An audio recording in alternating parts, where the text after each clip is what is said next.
زید بن حارثہ زید بن حارثہ عرب جو تھے وہ دو قبیلوں میں سے تھے، یعنی کہ ان کی دو شاخیں تھیں، ایک تھی عدنانی اور ایک تھی قحطانی۔ حضور پاک صلی اللہ علیہ وسلم جو تھے وہ عدنانی برانچ میں سے تھے، جو لیکن جو زید بن حارثہ یہ یمن کی جو قحطانی برانچ تھی اس میں سے تھے۔ اور جو آپ کے جو ماں باپ تھے زید بن حارثہ کے، ان دونوں کا تعلق جو تھا وہ دونوں کا دو مختلف قبیلوں سے تھا، اور جو دونوں کے قبیلے تھے ان کے تعلقات آپس میں اچھے نہیں تھے۔ اور جو آپ کی والدہ تھیں سویدہ، وہ آپ کو لے کر جو ہے اپنے میکے گئی ہیں، تو اسی وقت جو ان کی والدہ کا قبیلہ اور جو والد کا قبیلہ ان کے درمیان میں لڑائی ہوئی ہے، تو آپ کے جو والدہ کے قبیلے والے تھے، انہوں نے جو آپ کی دور دراز کے انکل تھے، انہوں نے آپ کے والد سے انتقام لینے کے لیے آپ کو اغوا کیا اور آپ کو عکاظ کے میلے میں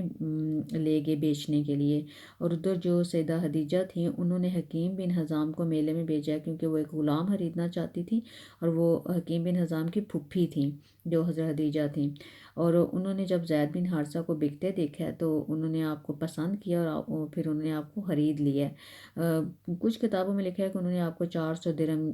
کے بدلے میں خریدا تھا۔ اور حضرت خدیجہ جو تھیں وہ انہوں نے آپ کو پھر پسند کیا اور آپ کو اپنی غلامی میں لے لیے، اور بعد میں آپ نے جب آپ کا نکاح ان سے ہوا ہے تو انہوں نے آپ کو ہدیہ دے دیا تھا حضور پاک صلی اللہ علیہ وسلم کو، اور اس طرح زید بن حارثہ جو تھے وہ حضور پاک صلی اللہ علیہ وسلم کے غلام بنے ہیں۔ پھر جب آپ نے اسلام کی دعوت دی ہے تو آپ فوراً ایمان لے آئے ہیں، اور ساری زندگی جو ہے آپ نے حضور پاک صلی اللہ علیہ وسلم کی خدمت میں گزاری ہے۔ اور دوسری طرف جو ان کے والد تھے وہ ان کو ڈھونڈ رہے تھے جب سے وہ گم ہوئے ہیں، تو پھر انہیں کسی نے بتایا کہ اس طرح مکہ میں جو ہے وہ زید نامی ایک غلام ہے، تو وہ لگتا ہے کہ وہ آپ کا بیٹا ہے، کیونکہ ادھر اس وقت زیادہ غلام جو تھے وہ ایتھوپین غلام تھے۔ تو جب انہیں پتہ چلا ہے کہ یہ زید جو ہے وہ یمن سے ہے، تو پھر وہ ان کے والد اور چچا جو ہیں وہ آپ کو ڈھونڈتے ڈھونڈتے مکہ گئے ہیں، اور جب حضور پاک صلی اللہ علیہ وسلم کے پاس گئے ہیں اور آپ کو ساری بات بتائی ہے، تو حضور پاک صلی اللہ علیہ وسلم نے کہا کہ تم زید سے پوچھ لو، اگر وہ تمہارے ساتھ جانا چاہے تو مجھے کوئی اعتراض نہیں ہے، لیکن اگر وہ میرے پاس رہنا چاہے تو ان کی مرضی ہے۔ اور پھر جب حضرت جو زید تھے ان سے پوچھا گیا تو انہوں نے کہا ہے کہ ہاں میں ان کے مقابلے میں کسی اور کو نہیں چن سکتا، یعنی نبی اکرم صلی اللہ علیہ وسلم کے مقابلے میں کسی اور کو نہیں چن سکتا۔ تو جب ان کے والد نے یہ بات سنی تو انہوں نے کہا کہ تم نے آزادی کے مقابلے میں غلامی کو پسند کر رہے ہو۔ تو پھر جب حضور پاک صلی اللہ علیہ وسلم نے یہ بات سنی تھی تو آپ نے کہا کہ میں نے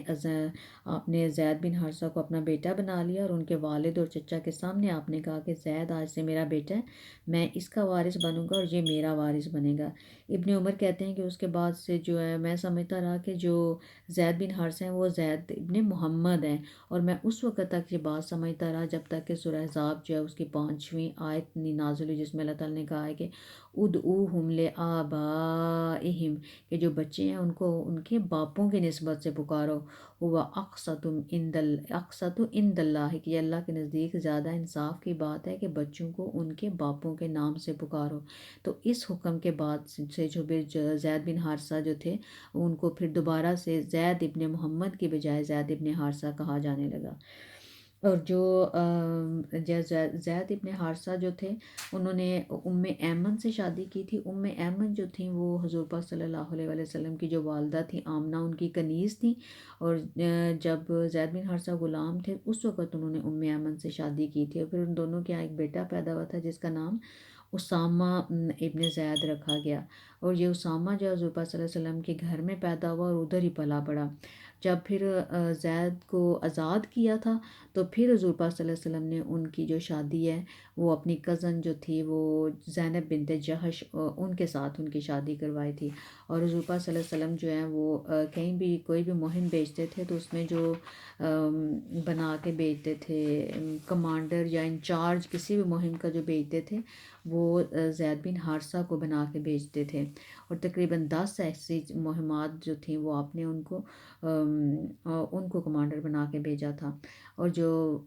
زید ہیں ان کا جو ذکر ہے وہ سورۃ احزاب کی آیت نمبر جو 37 ہے اس میں ان کا ذکر جو ہے آیا ہے کہ فلما قضا زید منہا، جس میں ان کا نام لے کے اللہ تعالیٰ نے ذکر کیا ہے۔ یہ ایک اور واقعہ ہے جس کا آگے چل کے ذکر آئے گا کہ یہ کون سا واقعہ ہے، لیکن ادھر زید کا جو ذکر ہے حضرت زید کا ذکر اللہ تعالیٰ نے قرآن پاک میں یہاں پہ کیا، آیت نمبر 37 سورہ احزاب کی ہے۔